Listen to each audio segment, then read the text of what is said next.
Okay mga bossing, sa panibagong video natin is maglalagay po tayo ng diode at saka switch sa ating dual contact mga bossing. Kaya purpose na nilalagyan natin ng diode mga bossing para tumatagal po ang ating dual contact mga bossing. At saka mag-install kasi tayo ng kill switch.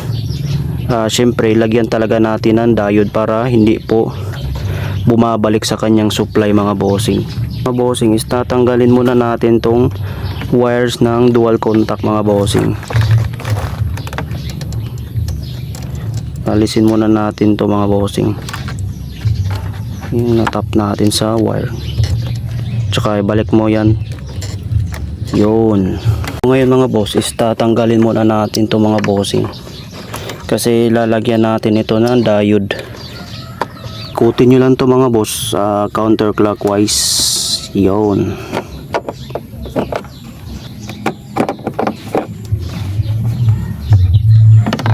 So yan po mga bossing is gagamit po tayo ng 3 amp na diode. Bali puputulin natin yung wire sa dual contact para may kabit na po natin yung diode. So syempre kailangan talaga natin tong ihinang mga bossing para hindi po madaling maputol. So yung may kulay silver pala sa gilid mga bossing ay positive po yan ng diode. So dapat pag ganyan mga bossing, dapat nakatutok siya sa dual contact. Kasi kung babaliktarin mo yan mga boss, yung silver ay doon mo isentro sa clip mga bossing is hindi po umiilaw mga boss. Kasi yung negative mga bossing is nakatutok kasi sa dual contact kaya walang ilaw mga bossing. Bali yung supply ng kuryente niya mga bossing is hanggang sa positive lang mga bossing. Hindi siya umaabot sa dual contact kasi baliktad po mga bossing. So yan mga boss, pinutol ko na para dyan po natin ikabit yung diode sa gitna. So ano nga ba ang purpose kung bakit naglagay ako ng diode mga bossing? Nilalagyan natin mga bossing para tumatagal po ang lifespan ng ating dual contact. Lalo na pag tanghali ay babad na babad talaga sa araw mga bossing. So mainit po siya. Ang mangyayari dyan mga boss dahil sa sobrang init is mapupunde po siya. Kaya lalagyan natin ng diode para hindi po bumabalik sa kanyang supply mga bossing. Yung pinutol natin ng wire sa gitna mga boss is balatan nyo po sa dulo. So ulitin ko po mga bossing. So yung silver po sa gilid ay positive po yan ng diode. Yung itim naman is negative po yan mga boss. So dapat yung positive is nakatutok doon sa dual contact. So hinihinang po natin mga bossing para hindi po madaling matanggal kapag nabunot mga boss. So pag matapos na po natin mahinang mga bossing is babalutan po natin yan ng tube para hindi po mababasa mga boss. So eto na po siya mga boss after natin mahinang. So hindi na po yan mapuputol mga bossing. So lagyan natin ng tube sa may diode mga bossing para hindi po siya mababasa. So yun mga boss, nabalutan na po natin yung diode sa tube. So yung isang dual contact na pinutol natin mga boss is same process lang din sa paglagay ng diode at saka sa tube mga boss. So ngayon mga bossing is i-test natin ng nakadiode mga bossing. Ito nakadiode na po yan. Yan. So test natin. So dito mga boss, nagpalit pala ako ng accessory wire. Yan, bali itim na po yan. Kanina puti po. Ito po nilagay natin kanina, before pa yan. So ngayon mga bossing is nagpalit ako ng wire. So ito silyado na rin yan mga bossing sa dulo. So ngayon check natin kung talagang umiilaw pa ba. Yun. So yun mga boss, umiilaw siya. So syempre nakadiode tayo, so meaning safe po yan mga bossing kasi hindi po yan bumabalik sa kanyang supply mga bossing. So itong diode po ay pang matagalan po mga bossing. So yung diode pala na nilagay natin is 3 amp yung nilagay natin mga bossing. So ngayon is gumana na po yung dalawang dual contact mga bossing. So ang gagawin na lang natin is maglagay na po tayo ng kill switch. So kill switch na lang po ang kulang mga bossing. So syempre mga boss is ito, diba dito natin na tap sa accessory wire yung kulay white mga bossing. So ngayon mga bossing is ilipat na po natin yan. Bali hindi na po tayo magkakabit dyan mga bossing. So ito pala mga boss, yung bagong nakabit natin na accessory wire yung itim is maikli pala yung nakabit natin. Maikli pala yung pinalitan natin mga bossing. So papalitan pala natin ng mahaba. Bali dapat aabot ito sa may handlebar mga bossing. Dapat maabot yung wire dito mga bossing. So bali magpalit tayo ng mahabang wire. Yan, dapat aabot yan dito mga bossing. So papalitan natin to mga bossing. Sa dulo mga bossing, ito is maglalagay tayo ng tube. Ito ng 1 piraso mga bossing para hindi po mapasukan ng tubig sa may dulo. So yan, ito po mga bossing, itong tube na ilalagay natin para malinis po ang ating trabaho. Tapos asindihan mo lang to mga bossing, ganito. Yan, para malinis po ang trabaho natin mga bossing, at saka hindi po pumapasok yung tubig sa dulo. Yan, tapos sunugin mo lang yun dyan sa dulo mga bossing. Pag na ano na, para sasara na po yung dulo mga bossing. Yan, yun. So yan mga boss, hindi na po yan napapasukan ng tubig kasi selyado na po yan sa dulo mga bossing. Magsusugat ulit tayo dito mga bossing ng dalawa para sa dual contact mga bossing. Yan, medyo wala kasi akong pliers para sa electrical wiring mga bossing. So yan, tapos inikot ko para hindi po maputol yung bronze mga bossing. Yan,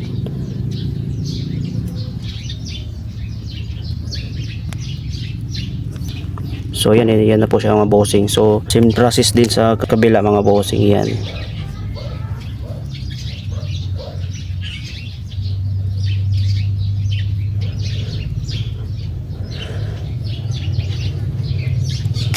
tapos ikot-ikotin mo lang yan para masugatan siya.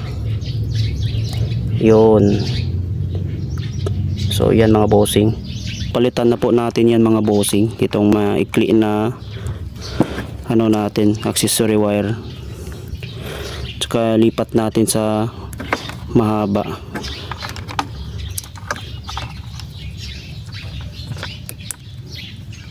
Natanggal pa.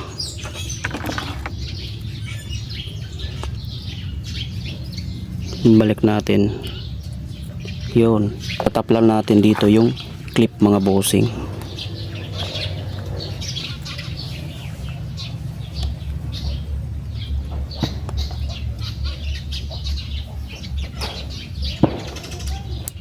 Yun, tsaka yung isa.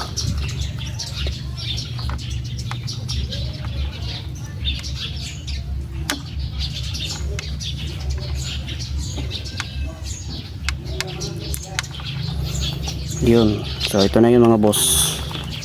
Tapos kabit natin. Yan, yun, so ito na. So ito mga boss is hindi na po natin yan itatap dito sa may headlight mga bossing. Bali hindi na po tayo magkakabit dyan mga boss. Bali lilipat na po natin yung pagtatap mga bossing.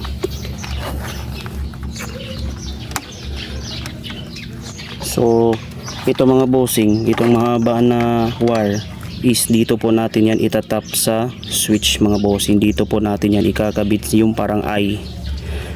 Yan, diyan po natin ikatap mga bossing. Ito siya. So dito naman sa pag-wiring mga bossing, itong mahaba is susukatin natin bossing kung saan banda natin puputulin.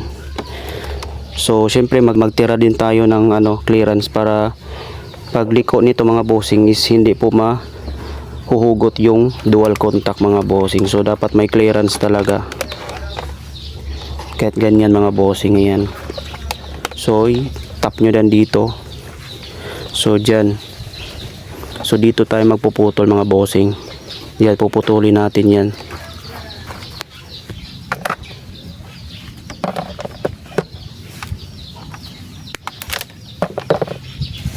Tapos balatan natin sa dulo. Yan.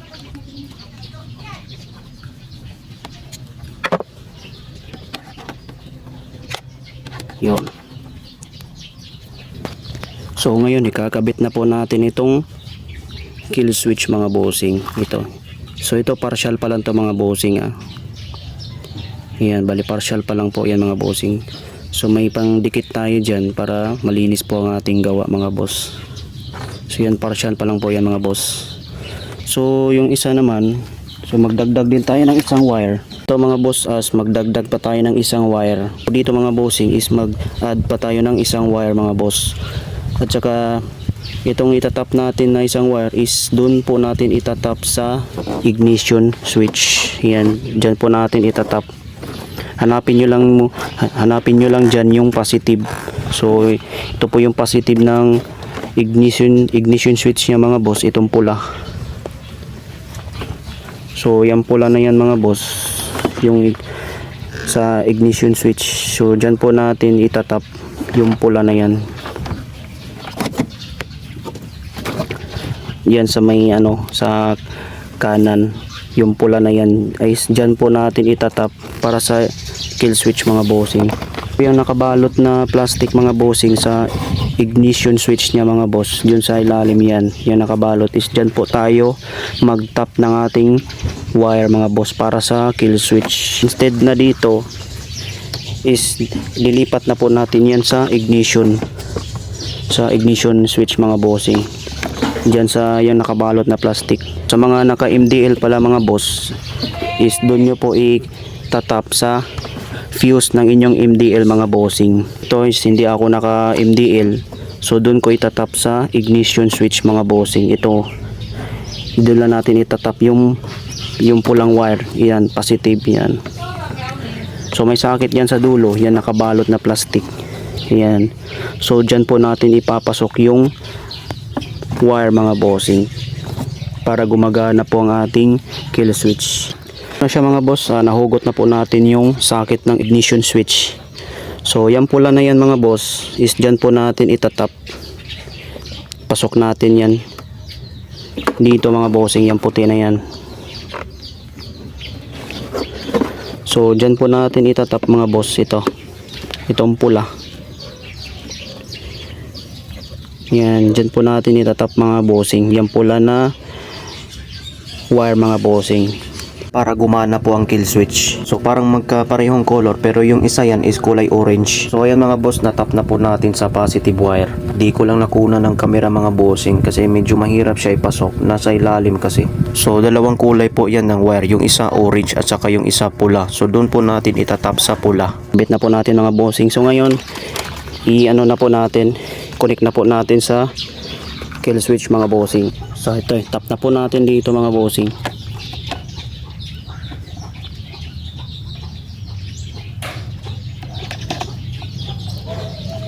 Yun. So ito na. So partial pa lang to mga boss Check natin. On natin ang susyan. So ito na po mga boss, naka-on na po ang ating susyan. Ayan. So ito po yung ating dual contact. Tsaka ito, try natin, i-off natin mga boss. Ayan. Yun. Gumagana na. Yun. So ito mga boss. Hey. Yun.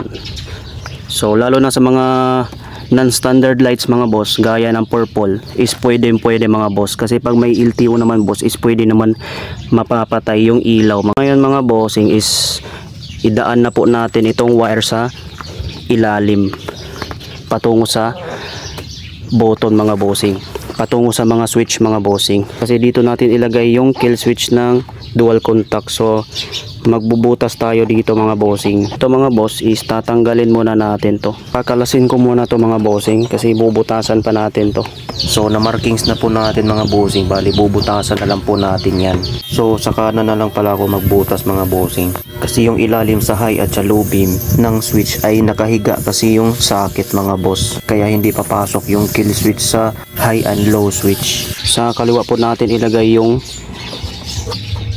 ignition, yung niya mga bossing, yung kill switch. Kasi wala na kasing space para dito sa kanan. Kapag magbutas tayo, hindi papasok po yung insulated na mill. So ito mga boss, dinaan ko na dito sa yan, yung parang guide niya. Yan.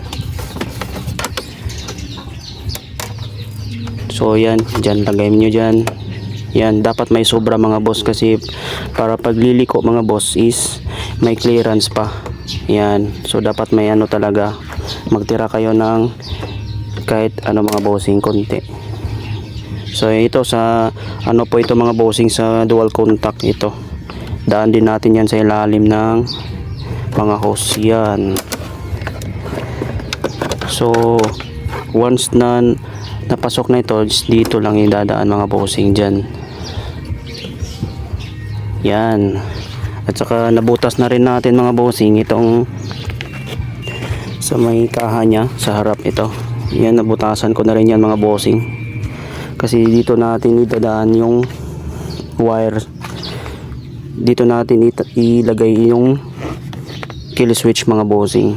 So ngayon mga bossing is unahin muna natin to ipasok itong takip para sa insulated female para hindi po madaling mababa sa mga bossing. At saka same process din sa isa.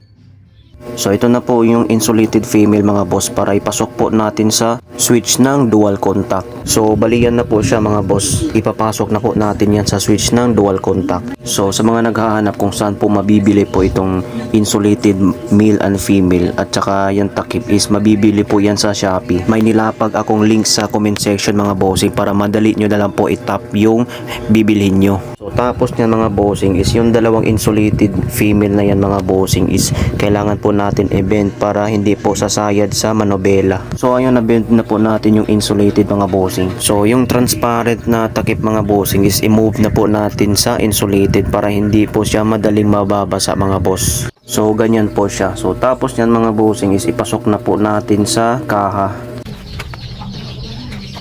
So ngayon mga bossing is nakabit na po yung kill switch ng dual contact is i-check natin kung gumagana ba. So ayan, nakailaw na po yung headlight mga bossing. So ang gagawin na lang po natin is i-double check po natin sa dual contact kung gumagana ba yung kill switch. So ayun, gumagana po siya mga boss.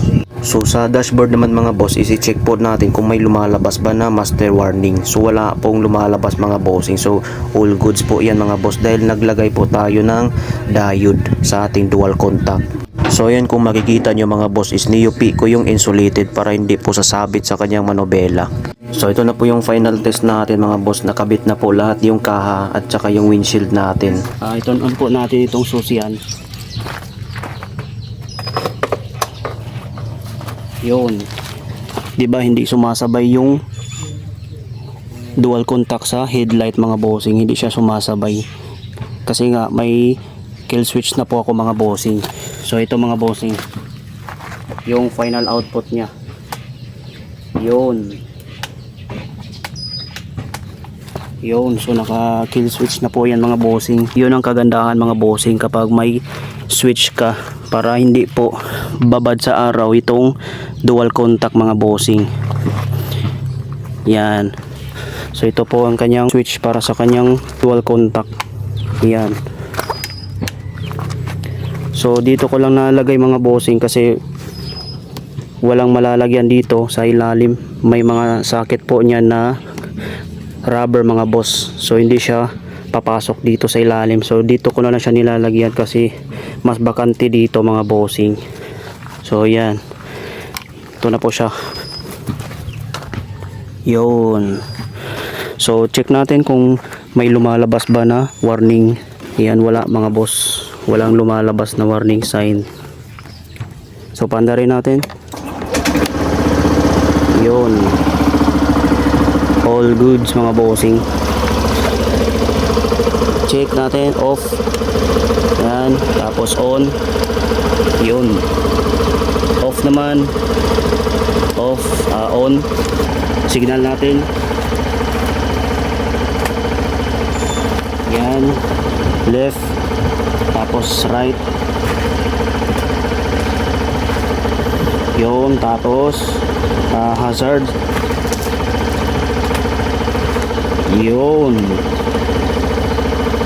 Tapos height. Ito.